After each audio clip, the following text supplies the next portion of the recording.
In the previous video, we have taken a look at forms of energy and we have explored potential energy.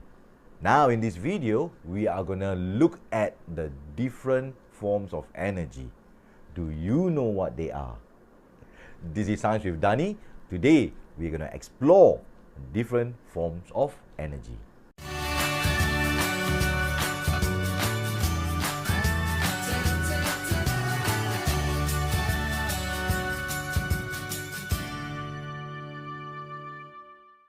Welcome to another episode of Science with Dani, where we help students and parents in their preparation for PSLE science.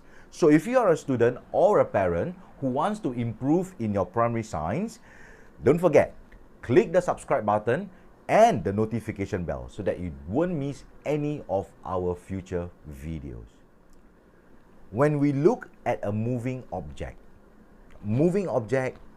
does work. Alright, a moving object does that. So what happens is that with every movement, because work is being done, there's energy involved. And this movement energy is known as kinetic energy. Alright, so an object that is in motion has got kinetic energy. So for kinetic energy, how do we look at how much kinetic energy does an object possess?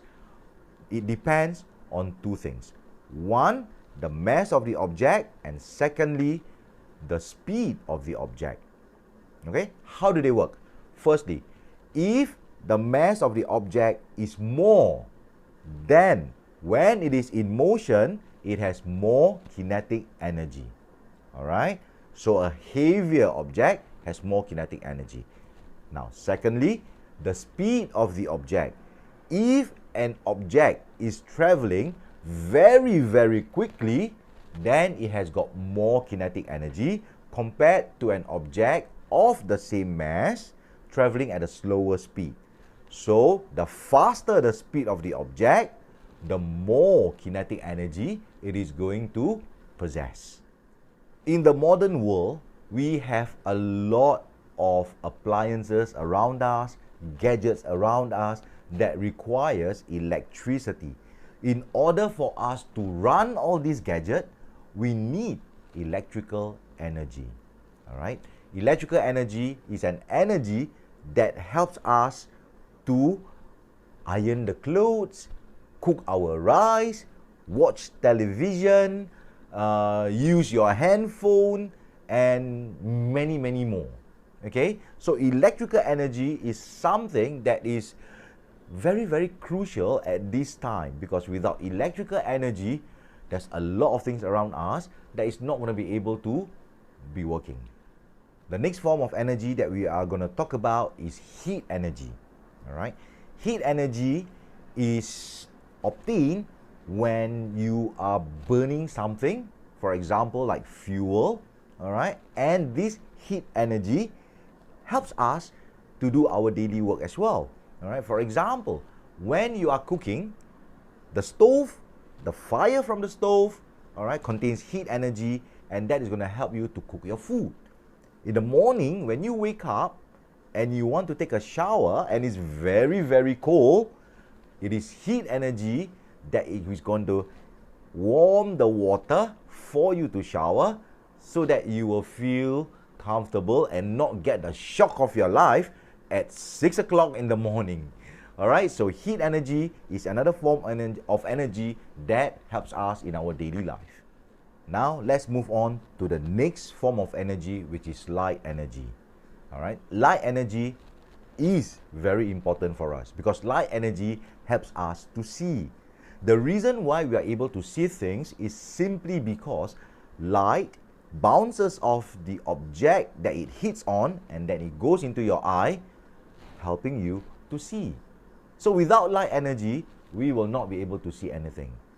But on top of that, light energy is crucial for the plants because it is with light energy that the plants is able to photosynthesize and make their own food. Alright, so without light energy, plants cannot survive, then your energy chain is going to collapse. Now, let's take a look at the last form of energy, which is sound energy. All right. Sound energy is created from vibration. All right. So sound energy helps you to hear things. For example, right now, you are listening to me. You can hear me talking, and the reason is because of the vibration in your headphones or your earphones, or in fact even your speakers. It is because of all these vibration that you are able to hear. All right, to hear me, to hear sounds.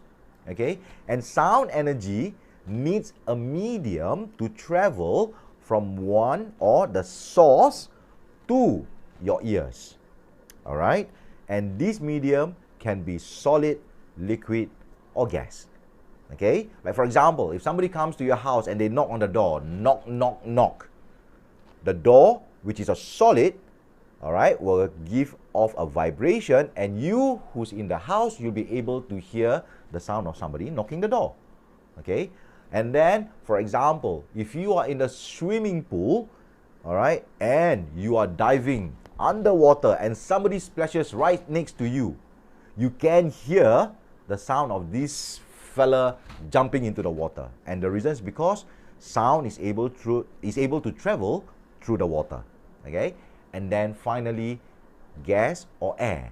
All right, on Earth we are surrounded by air, and the reason why when you are talking to your friend you are able to hear each other is because sound is able to travel through the air. But if let's say you're in outer space, all right, you will not be able to hear sound, simply because it is a vacuum. There's no matter in between, so there's no medium for sound to travel. Let's recap what we have learned today. So for primary school science, all right, these are the different forms of energy that you need to know.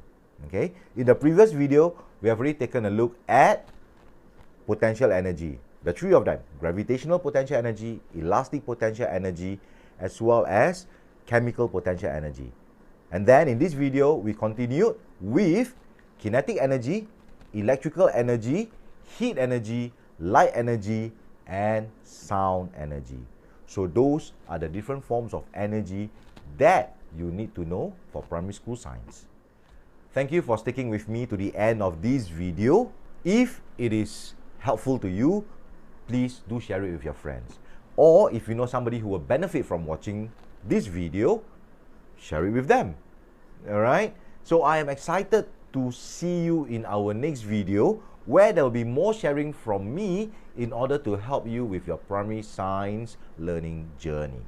Okay? So don't forget to click the subscribe button as well as the notification bell so that you don't miss any of our future video.